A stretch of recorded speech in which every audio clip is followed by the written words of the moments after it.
Hi friends, எல்லாம் எப்படிங்க? நல்லா இருக்கீங்களா? இன்றைக்கி நம்ம என்ன பார்க்க போகிறோம்னா, சூப்பரான ஒரு மீன் வறுவல் பற்றி தான் பார்க்க போகிறோம். இதுக்கு நான் எடுத்துக்கிட்டது கண்ணாடி பாறை மீன். ஒரு 1/2 கிலோ சைஸ் ஒன்று எடுத்திருக்கேன். எங்கள் ஊரில் இதை கண்ணாடி பாறைன்னு சொல்லுவோம். உங்கள் ஊரில் என்னென்னு சொல்லிட்டு கமெண்ட் பண்ணுங்கள். இதை சூப்பராக க்ளீன் பண்ணி எடுத்துக்கலாம். க்ளீன் பண்ணி எடுத்த மீனை இதே மாதிரி 2 பக்கமும் நல்லா கீறி விட்டுக்கிறோங்க. ஏன்னா அப்போ தான் நம்மளுடைய மசாலா மிக்ஸ் நல்லா இந்த மீனில் சார்ந்து சாப்பிட்றதுக்கு ரொம்பவுமே டேஸ்ட்டாக இருக்கும். வாங்க இதுக்கு தேவையான மசாலாவை ரெடி பண்ணிடலாம். இதுக்கு நான் எடுத்துக்கிட்ட மசாலான்னு பார்த்தீங்கன்னா 1.5 டீஸ்பூன் மிளகாய் பொடி, 1/4 டீஸ்பூன் மஞ்சள் பொடி, 1 டீஸ்பூன் இஞ்சி பூண்டு விழுது, தேவையான அளவு உப்பு, இது கூடவே ஒரு 1/2 லெமன் நல்லா பிழிஞ்சு விட்டு மீனுடைய எல்லா பகுதியிலையும் நம்ம மசாலா படுற அளவுக்கு நல்லா இதே மாதிரி அப்ளை பண்ணி விட்டுக்கிறோங்க. அப்ளை பண்ண மீனை ஒரு 10 நிமிஷம் இதே மாதிரி ஊற வச்சிருங்க. அப்போ தான் நம்மளுடைய ஃபிஷ் சாப்பிட்றதுக்கு ரொம்பவுமே டேஸ்ட்டாக இருக்கும். இப்போ ஒரு 10 நிமிஷம் ஆயிடுச்சு. வாங்க இதை சூப்பராக வறுத்து எடுத்துக்கலாம். பொதுவாகவே கண்ணாடி பாறையை பொறுத்த வரைக்கும் ரொம்ப சாஃப்டாக இருக்கும். நீங்கள் எண்ணெயை விட நெய்யில் வறுத்து எடுத்தீங்கன்னா சாப்பிட்றதுக்கு ரொம்பவுமே டேஸ்ட்டாக இருக்கும். இதே மாதிரி ஒரு 4 டீஸ்பூன் நெய் விட்டு வாங்க அதில் நம்மளுடைய கண்ணாடி பாறை மீனை சூப்பராக வறுத்து எடுத்துக்கலாம். அடுப்போடைய ஃப்ளேமை ஒரு 50%லேயே வச்சுக்கிறோங்க.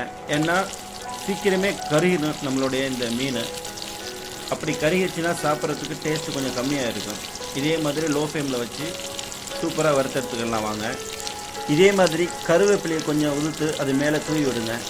ஏன்னா கரெக்டாக நம்மளுடைய மீன் வெந்து வர்ற அந்த சமயத்தில் இந்த கருவேப்பிலையுடைய அந்த ஸ்மெல்லு மீனில் நல்லா சார்ந்து சாப்பிடும்போது ஒரு டேஸ்ட் வரும் பாருங்க, சொல்லவே முடியாது போங்க, அந்த அளவுக்கு டேஸ்ட்டாக இருக்கும்.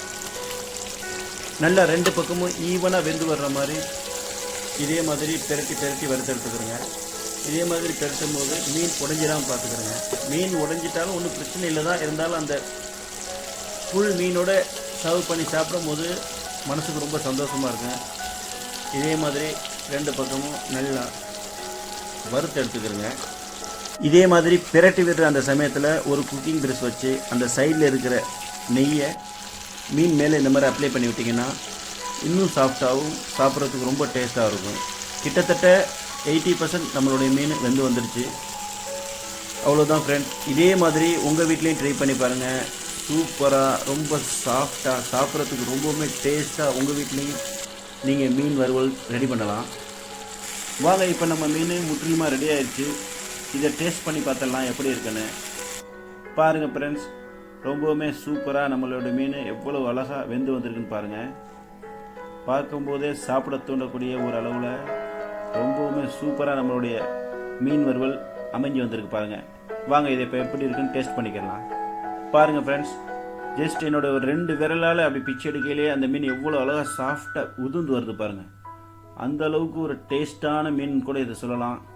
ஓகே ஃப்ரெண்ட்ஸ், இந்த வீடியோ உங்கள் எல்லாத்துக்கும் பிடிச்சிருக்குன்னு நினைக்கிறேன். பிடிச்சிருந்தால் லைக் பண்ணுங்கள், ஷேர் பண்ணுங்கள், கமெண்ட் பண்ணுங்கள். மறந்துடாமல் நம்ம சேனலை சப்ஸ்கிரைப் பண்ணிடுங்க. இது நான் உங்கள் 5S terrace garden and food. Bye மக்களே.